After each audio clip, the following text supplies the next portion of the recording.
Salam əziz abituriyentlər, hər birinizi xoş gördüm. İxtisas seçiminlə bağlı mütləq şəkildə bütün suallarınız maraqlıdır və hər biriniz istəyərdim ki, istədiyiniz peşəyə yiyələnəsiniz və ortalıqda belə bir məsələlərə diqqət eləməyiniz mütləqdir. Sizlər üçün bunları bildirməliyim. Əsas məsələlərdən biri sizlərin gələcək qəbul planında tutduğunuz, belə deyim ki, yığdığınız ballardır, əsas məsələmiz.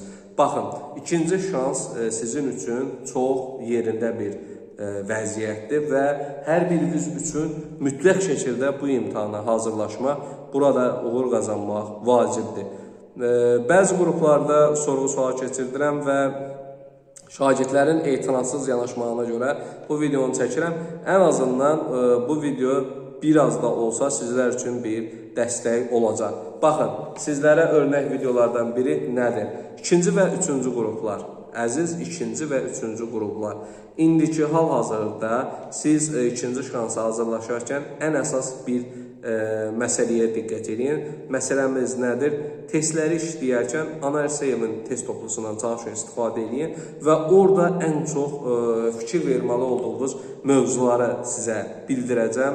Ən əsas mövzular: Birinci Dünya müharibəsi, İkinci Dünya müharibəsi, soyuq müharibə dövrü, dövlətlər, müasir dövlətlər, əsas Almaniya, Fransa, İngiltərə və İtaliya.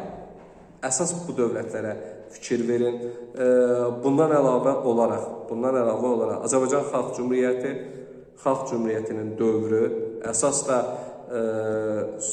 sizə belə bir şey deyim, əsas Sentrakaspi diktaturasının və Bakı Xalq Komissarları Sovetinin göstərdiyi fəaliyyətlər, oxşar və fərqli cəhətlərində də diqqətli olmağınız vacibdir.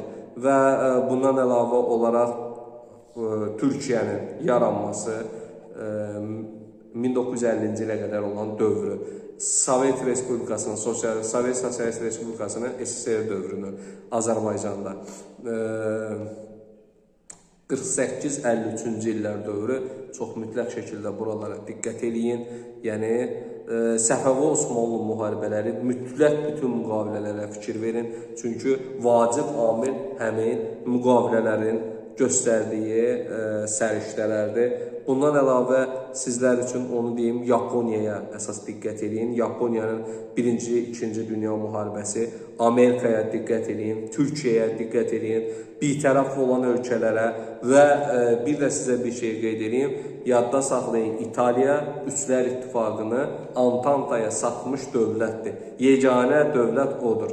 Yəni, başqa biri deyil. Buna diqqətli olun. İtaliyadır. Və bütün bu hadisələr, bu meyarlar sizlər üçün səsləndirirəm ki, əziz şagirdlər, bunlara diqqətli olun. Çünki bu mövzular mütləq şəkildə sizə düşəcək mövzulardır. Bundan əlavə, qədim dövrdə əsasən fikir verməli olduğunuz Aratda və Kutilərdir. Aratda və Kutilər. Suallar bu həndəvərdə düşə bilər.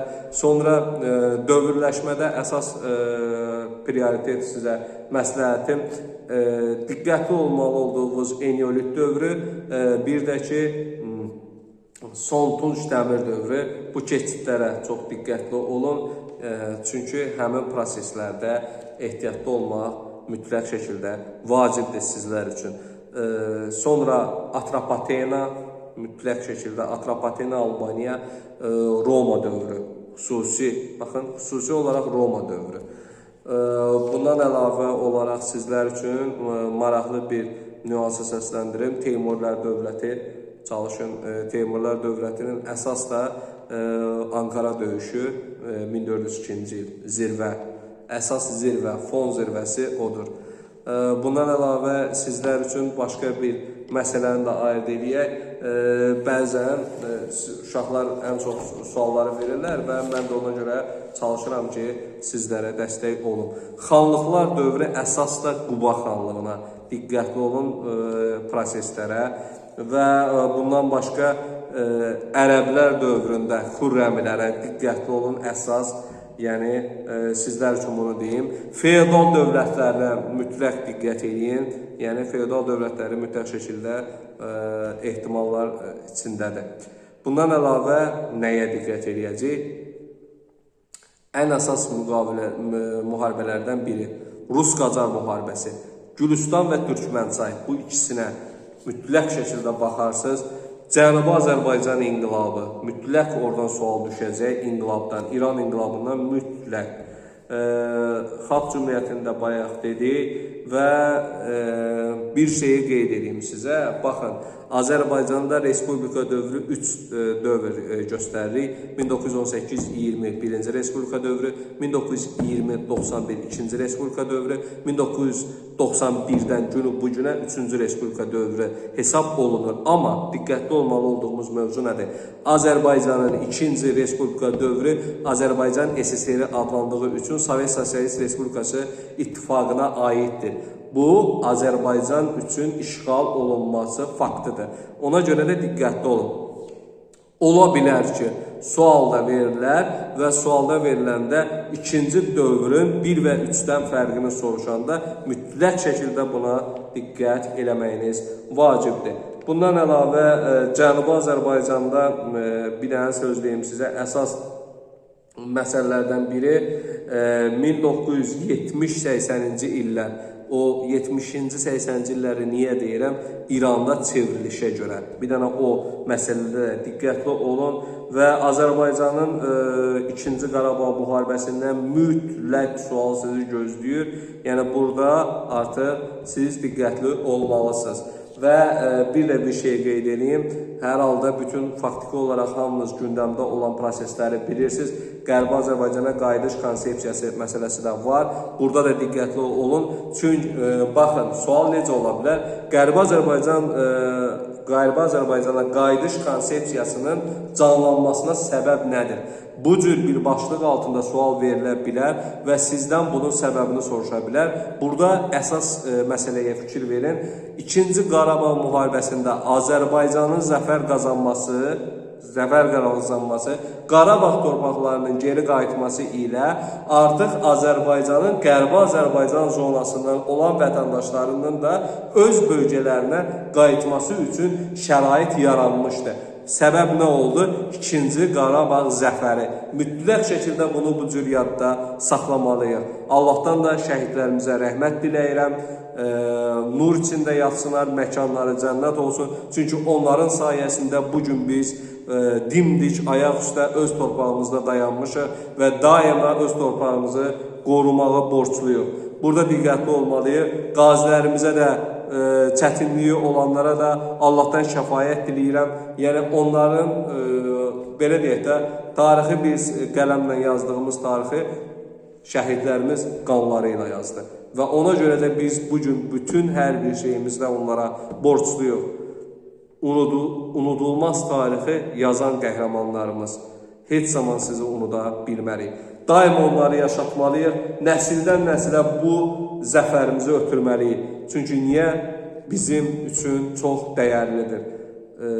Həm Ali Baş Komandanımızın əmrinlə bu müharibə davam elədi. İgidlərimiz öz canları bahasına torpaqlarımızı qaytarmaq üçün canlarından keçdilər. Burada ən əsas diqqətli olmalı olduğumuz yer elə bax budur. Ona görə də bu torpağı sevməli, bu torpağın daima yanında olmalıyıq, daima bir yerdə olmalıyıq. Gələcək nəsillərə azad vətənimizi azad şəkildə ötürməliyik. Ona görə də burada əsas prinsiplərə diqqət eləmək vacibdir. Yəni bu sualları bildiyiniz vaxt, baxın, bu cür izah elədim sizlər üçün. Bunu niyə elədim? Ona görə elədim ki, sizləri əsas gözlənilən suallar bu çərçivə daxilində olacaq. Yəni, mən sizə məlumat verdim, minimum 12 sualınız hazırdır. Yəni, burada mən deyəm testlər üzərində daha çox işləyin, daha çox çalışın və bu testləri Anar İsayevin kitabından işləyin. Siz orada qəbula gedəndən sonra, 12 dənə yazandan sonra gəlib mənə çox sağ ol deyəcəksiniz. İnanın, bu videomun altını, bu videomu izləyən hər biriniz geri qayıdarkən çalışın izləyin. İzləməyənlər sonradan izləyib peşman olmamaq üçün bəri başdan izləməyə çalışın. Bəzi abituriyentlər səhlənkarı yanaşır, amma mən sizlər üçün bunu eləyirəm. Və inanın ki, bu videonun əhəmiyyəti bu dəqiqə qızıl qiymətindədir. Ona görə də çalışın bu videodan yararlanın və bu vəziyyətdən yararlanın. İkinci şansa da çox az vaxtınız qalıb. İnanıram ki, ikinci şansda sizə uğur açarlarının verilməyində bu videonun da köməyi olacaq. Hər birinizə uğurlar arzulayıram. Gözəl insanlar.